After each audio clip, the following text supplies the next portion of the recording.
اعوذ باللہ من الشیطان الرجیم، بسم اللہ الرحمن الرحیم۔ السلام علیکم ورحمۃ اللہ وبرکاتہ۔ جنت میں لے جانے والا ایک اہم عمل ہے اللہ رب کریم سے گناہوں کی معافی چاہنا، استغفار کرنا۔ اللہ رب کریم استغفار کو بہت پسند کرتے ہیں، اور اللہ رب کریم ارشاد فرماتے ہیں کہ میرے بندے وہ ہیں جب ان سے کوئی گناہ سرزد ہو جاتا ہے تو فوراً اپنے رب کی طرف پلٹتے ہیں اور استغفار کرتے ہیں۔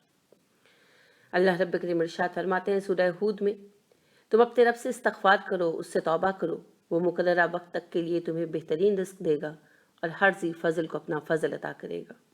نوح علیہ السلام نے اپنی قوم کو نصیحت کی تھی کہ اپنے رب سے معافی مانگ لو، یقیناً وہ بہت معاف کرنے والا ہے۔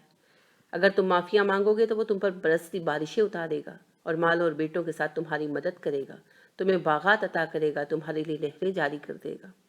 اسی طرح ہود علیہ السلام نے اپنی قوم سے فرمایا، اے میری قوم، تم اپنے رب سے استغفار کرو اور توبہ کرو، وہ تم پر برسنے والے بادل بھیجے گا، تمہاری طاقت بڑھا دے گا اور تم گناہ گار ہو کر روگردانی مت کرو۔ خود رسول اللہ صلی اللہ علیہ وسلم نے بھی ہمیں استغفار کی بہت تلقین کی اور کہا کہ میں خود دن میں 100 مرتبہ استغفار کرتا ہوں۔ آپ صلی اللہ علیہ وآلہ وسلم نے ارشاد فرمایا، اس شخص کے لیے خوشخبری ہے جس نے اپنے نامہ اعمال میں کثرت سے استغفار موجود پائی۔ ایک حدیث قدسی میں ارشاد ہوتا ہے کہ اللہ رب کریم ارشاد فرماتے ہیں، اے میرے بندو، تم سب دن رات گناہ کرتے ہو اور میں تمہارے سب گناہوں کو بخش دیتا ہوں، بشرطے کہ تم مجھ سے بخشش مانگو تاکہ میں تمہیں بخشوں۔ ایک دوسری حدیث قدسی کے الفاظ یوں ہیں کہ اللہ رب کریم نے ارشاد فرمایا، اے ابن آدم، اگر تیرے گناہ آسمان کی بلندی تک بھی پہنچ جائیں اور پھر تو مجھ سے بخشش طلب کرے تو میں تجھے بخش دوں گا اور میں کچھ پرواہ نہیں کروں گا۔ رسول اکرم صلی اللہ علیہ وسلم نے ارشاد فرمایا کہ ابلیس نے اللہ رب کریم سے کہا کہ اللہ رب کریم، تیری عزت کی قسم ہے، میں ہمیشہ تیرے بندوں کو گمراہ کرتا رہوں گا جب تک ان کی روحیں ان کے جسموں میں ہیں۔ اس کے جواب میں اللہ رب کریم نے ارشاد فرمایا، مجھے میری عزت اور میرے جلال کی قسم، میں انہیں ہمیشہ بخشتا رہوں گا جب تک وہ مجھ سے بخشش طلب کرتے رہیں گے۔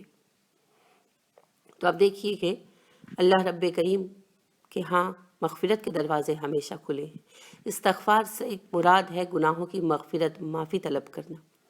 رسول اللہ صلی اللہ علیہ وسلم نے فرمایا، گناہوں سے معافی مانگنے والا ایسا ہوتا ہے جیسے ابھی ماں کے پیٹ سے پیدا ہوا ہو۔ زندگی میں ہر گناہ کی معافی ہے بشرطے کہ ہم مانگیں، حتیٰ کہ شرک بھی معاف کیا جاتا ہے ایک زندہ انسان اگر استغفار کر لے تو۔ اور استغفار کی 3 بنیادی شرائط ہیں، ایک اپنے گناہ پر ندامت محسوس کرنا، دوسرا اللہ سے معافی مانگنا عجز کے ساتھ، الحاح کے ساتھ، رو رو کر، اور تیسرا اس گناہ کو چھوڑ دینا۔ تو آپ صلی اللہ علیہ وسلم کا جیسا کہ بھی میں نے فرمان آپ کے سامنے عرض کیا کہ آپ صلی اللہ علیہ وسلم نے فرمایا میں دن میں 100 مرتبہ استغفار کرتا ہوں۔ تو اس میں پھر بعض لوگ تسبیح 100 کی، استغفر اللہ وغیرہ کی کر لیتے ہیں، تو ٹھیک ہے، وہ سنت پوری ہو گئی، لیکن ایک جو توبہ ہے نا، اس میں ندامت اور الحاح و زاری شامل ہونی چاہیے۔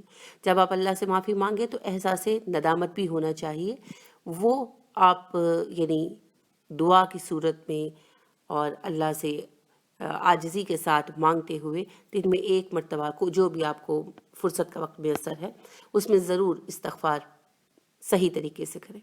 ایک تو آپ نے گنتی پوری کر لی نا، استغفر اللہ ربی پڑھ لیا، یا استغفر اللہ الذی لا الہ الا هو الحی القیوم واتوب الیہ پڑھ لیا، یا اللہم اغفر لی پڑھ لیا، کوئی بھی آپ استغفار پڑھ سکتے ہیں۔ تو اس کو اپنی 100 مرتبہ کی تعداد پوری کر دی، وہ تو سنت پوری ہو گئی الحمدللہ۔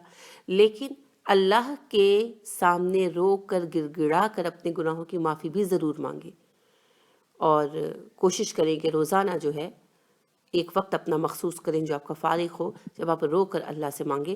اس کی سب سے اچھی اوقات وقت ہے اس کا استغفار کا، وہ تو تہجد کا وقت ہے، لیکن اگر تہجد کے لیے نہیں اٹھتے تو پھر فجر ہو یا عشاء ہو، جو آپ کی فرصت کے اوقات ہیں اس میں ضرور تنہائی میں بیٹھ کر اللہ سے معافی مانگے۔ کیونکہ ایک صاحب جو ہے وہ تیز تیز استغفار پڑھ کر گنتی پوری کر رہے تھے، تو علی رضی اللہ عنہ نے انہیں دیکھا تو کہنے لگے یہ آپ کی استغفار جھوٹی استغفار ہے کہ بس ایک تعداد پوری کر رہے ہو۔ تو سنت کے مطابق آپ ضرور ایسا کر لیں، تسبیح بھی اپنی پڑھ لیں، لیکن دل سے رو کر گناہوں کو محسوس کر کے اللہ سے استغفار ضرور مانگیں۔ اللہ رب کریم ہمیں اس کی توفیق عطا فرمائے، آمین۔ سبحانک اللہم و بحمدک ونشہد ان لا الہ الا انت ونستغفرک ونتوب الیک۔ السلام علیکم ورحمۃ اللہ وبرکاتہ۔